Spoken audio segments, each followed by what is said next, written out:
Rebecca Cataldi, Center for Religion and Diplomacy. Privately, I'm the founder of the Turkish-Islamic Friendship Project and the head of the Interfaith Committee at my church. Thank you so much for having us. My name is James Patton. I am the Executive Vice President here at the International Center for Religion and Diplomacy. I have a master's degree in divinity from the Harvard Divinity School, which is known for its kind of interfaith and ecumenical background. And I have worked all over the world in conflict issues, not always related to religion, but related primarily to identity conflicts in Africa and Latin America and in Southeast Asia. Well, I think there's a lot of things that need to be done, but one is that we have to change the way that we view conflict and issues of conflict. It's very easy in a conflict to only look at your own needs and your own wants and my own desires, but we have to also think about the others and what are their needs, what are their wounds, what are their communities in need, and start looking at how we can make a solution that benefits everyone, that takes care of the needs of everyone. And I think religion can play a very important role in that. You know, sometimes people say religion is the problem, but when you look at most religions, most of them teach core values of loving God and loving other people and treating other people with respect. And it's when we don't follow the values of our religion that we start to have problems and conflict.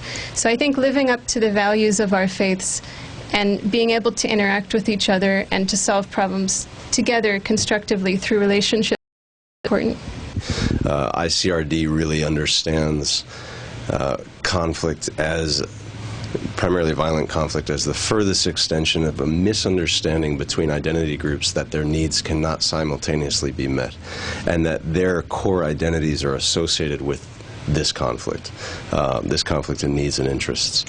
What ICRD tries to do is bring to the table the spiritual values that drive people either towards conflict or drive them towards the mitigation of conflict, which oftentimes are left out in terms of other diplomatic engagements because it's a very, very difficult kind of identity to grapple with. I think that the key step to get people to transcend the misunderstanding of my needs will not be able to be met if your identity continues to exist, is to somehow grapple with the concept of empathy, which what it essentially does is it expands the sense of self and the sense of my in-group to include others by virtue of some shared interests or shared. And I think that despite perhaps the broader perception in the world, most everyone practices empathy to some degree in their relationships every day, whether it be with a brother or a cousin or an uncle who they might not like, but they take care of because they're family, or with projects in their community that might affect people positively who they've never met, but they do it because it's a communitarian sense of action. I think people have the seeds of empathy within their behaviors all the time. So the key is to find that, tap into it, appeal to it in a broader sense, and then apply it to these areas of intractable conflict. I think there's a lot that we share in terms of our identities that doesn't mean that we take anything away from our individual identity or our group identity. You know, I can be a Catholic, but along with Muslims and Jews, I'm also a child of God and a religious person. And, you know, we share that identity, and it doesn't take anything away from my personal identity as a Catholic. I think it only adds to it when I learn from and experience relationships with, you know, other members of this human family from other faiths. You know, in a way I'm an American, but along with Turks or Arabs or Latin Americans, you know, we're all part of the human family. And so I think we have to look at what we share with each other and how that doesn't need to threaten or in any way take away from our own individual needs in our groups. Yes, it's true. The core human faith traditions, I think, are all grounded in one of the same principles, which is to inspire us beyond what might be our base instinct, reactive type characteristics as human beings: rage, resentment, vengeance, all of the things that drive people into dehumanizing others and finding ways to cast others outside of their in-group and then use violence against them. What we need to remember is that while all of these faith traditions are trying to inspire us into those kinds of behaviors through the divine, there's a human element here that is has the tendency and the capacity to bastardize some of these traditions and use those very same inspiration to do horrible things to one another. So the human history is replete with examples where faith and doctrine have been applied specifically to the cause of killing other people, right? I mean, I have an example right here. This is Cambodia. Pol Pot was a Buddhist monk and then used the Khmer Rouge to go out and apply Buddhist tendencies, Buddhist philosophies in a way that led to horrible genocide, right? And does that mean that Buddhism in its principles is genocidal? Does it mean that Islam or Christianity are genocidal because they have resulted in this kind of violence? Absolutely not. So you have divine inspiration, but you also have human inclinations towards power over others, towards gravity, and these are the kind of things that the two pieces have really got to be both grappled with. I think we do ourselves a disservice if we just assume that divinity will inspire wonderful things. There is a process involved in engaging in that divinity which elevates us, I think, beyond these base instincts that lead us through our ego principles to do damage to others, including the world and including ourselves, in all honesty. So there's a balance between the divine inspiration and the human inspiration, and both of these things have to be brought to bear. And I think it's important, you know, there's so many competing ideologies and things that compete for our time and our attentions, and as religious people, we need to really think at our core, you know, what would God want us to do in every situation? And I love how in Islam people always emphasize the, you know, the compassionate. Well, if we're worshiping a God that's merciful and compassionate, then we have to be merciful and compassionate with each other. And I think by the way that we live out our faith or don't live out our faith, this is how others around us get an understanding of what our faith is about. I read a lot about his books, but it wasn't until I went to Egypt for a month to study Arabic that I feel like I really got to meet a lot of Muslim people in the Arab world and really understand how Islam was lived out in a Muslim majority country. And I remember I was kind of nervous at first because, you know, I had this impression that people might be hostile toward Americans and I wasn't sure how they would treat me, but they were so kind and so hospitable and just welcomed me with such love and such compassion.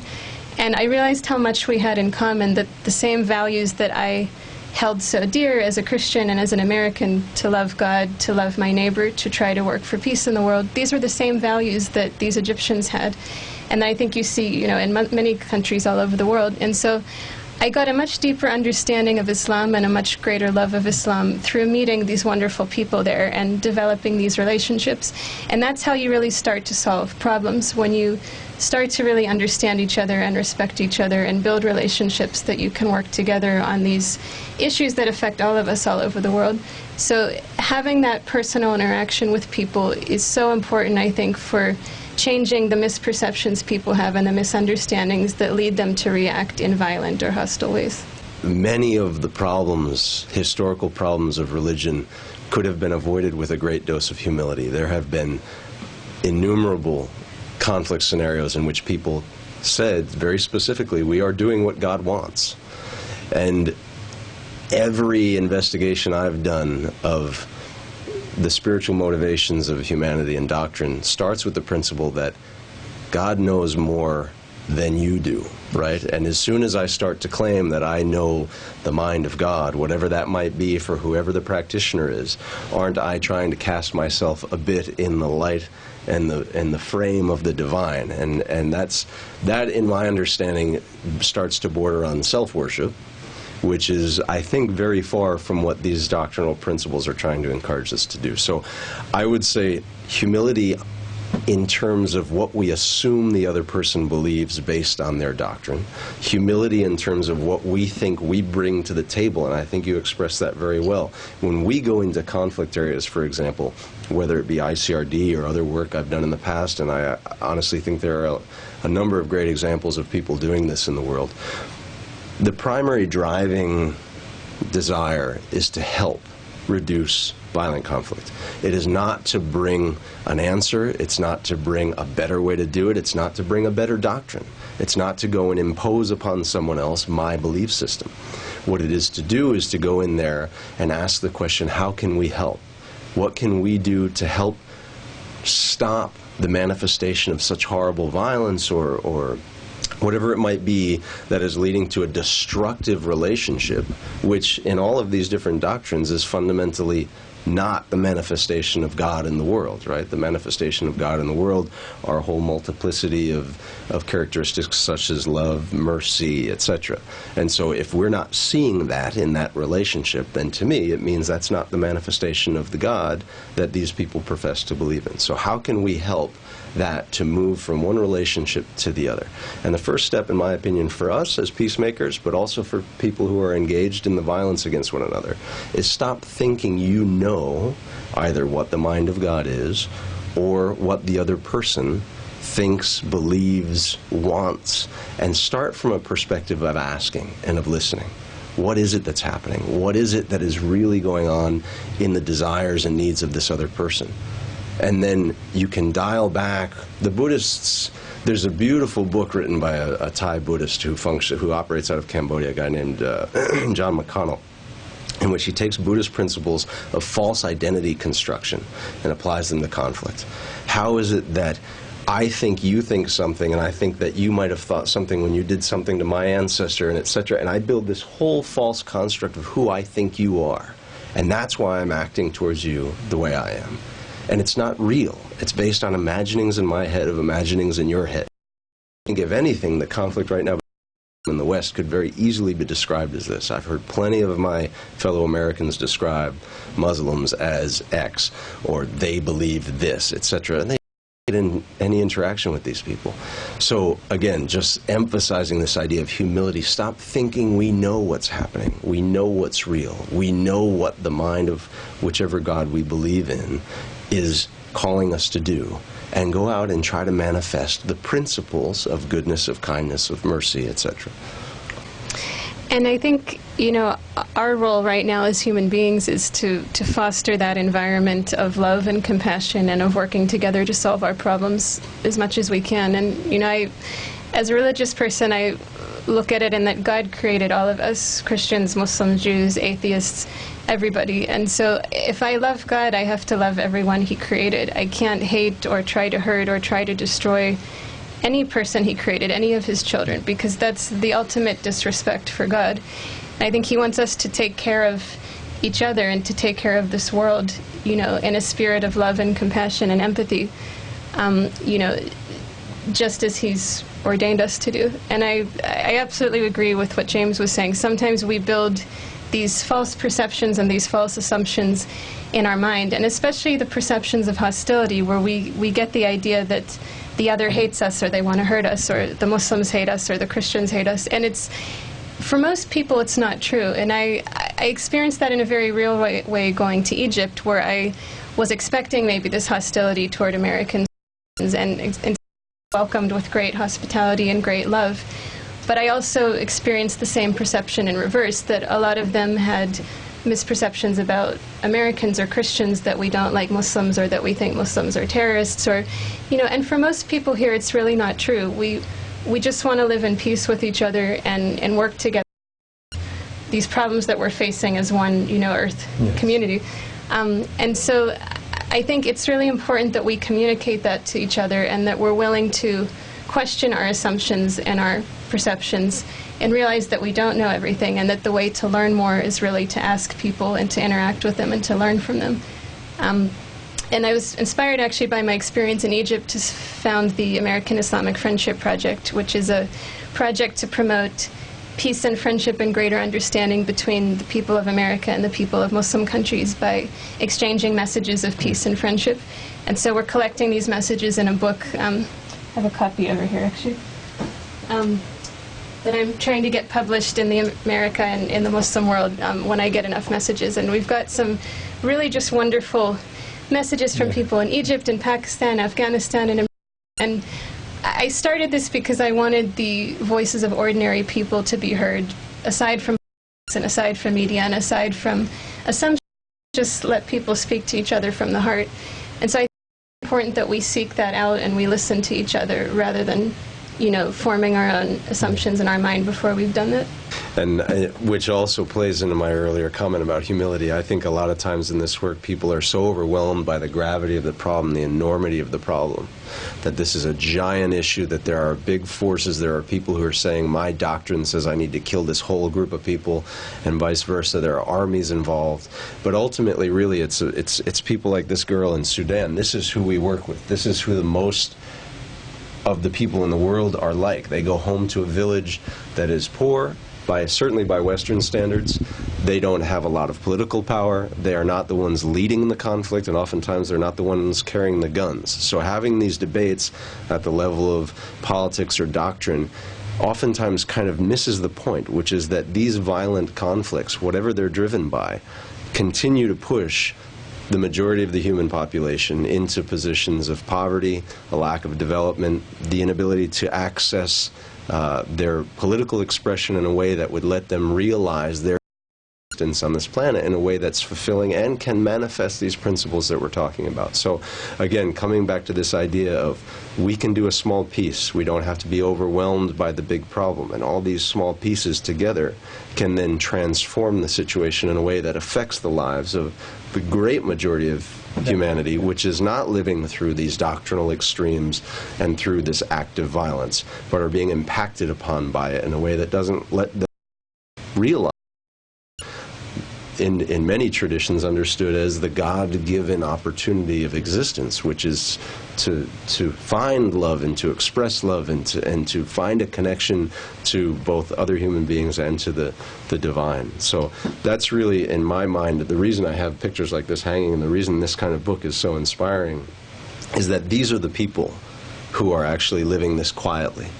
These are the folks you don't hear from, but this is the majority of humanity and the majority of believers and non-believers alike. But those are the folks who are being affected by violent conflict.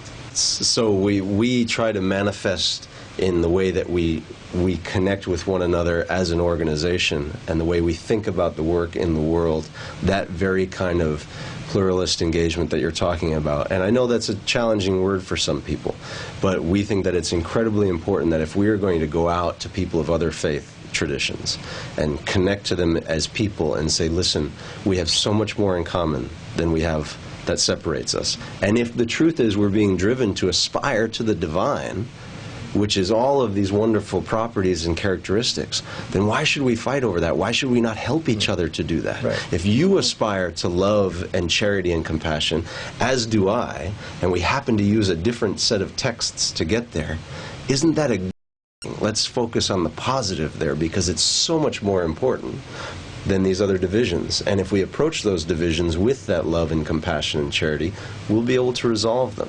And so that manifests here in our staff as well. And at ICRD, as an organization, we're not affiliated with any one particular religion, but as he said, we embrace people of all faiths, and, we parts of the world, different religious actors and groups, depending on what is the local situation and local culture. But, we're not out to change anyone's faith or tell them they should be having a different faith, but, we hope that we can support people in trying to live up to the best values of their own faiths. And I think if all of us did that, and, in every part of the world, in every faith, we all need to do that. And I think solving problems starts not only with reaching out to the other, but with reaching inside yourself and reflecting on, what could I be doing to be a better person? What could I be doing to serve God in a better way? What can I improve? And, if I can do that, it'll be better. I'll be better able to work with others who are trying to do the same. And oftentimes, if you just start there and stay there, keep working on that, you're probably doing enough, and you have enough work to last you a lifetime, because we all have enough failings and enough weaknesses, and I'm 100% in agreement. If we can focus internally on just being more of who we claim we want to be in the world, the impact of that will probably be much more dramatic than if we're out trying to force people to change. The more we try to help each other to take care of this world that God's given us to love and serve Him by loving and serving the people that He's created and put on this earth. We build as good of a world as we can, and how we make ourselves better able to enter that beautiful afterlife. Congratulations, that's fantastic. I am inspired now to go and use your card to read more about Channel A9, but if you all are a symbol of what Channel A9 is doing in the world, then may you have long life and prosperity, and congratulations. Inshallah, this keeps going very well for you. And may God bless your efforts and your work, and it's really wonderful and touching that you would come to us and want to hear from us and have us share our perspective and share your work with us. I think this is how it starts. The world is this kind of conversations and reaching out to each other. So God bless and reward your work, and congratulations on your anniversary. Teşekkür ederim.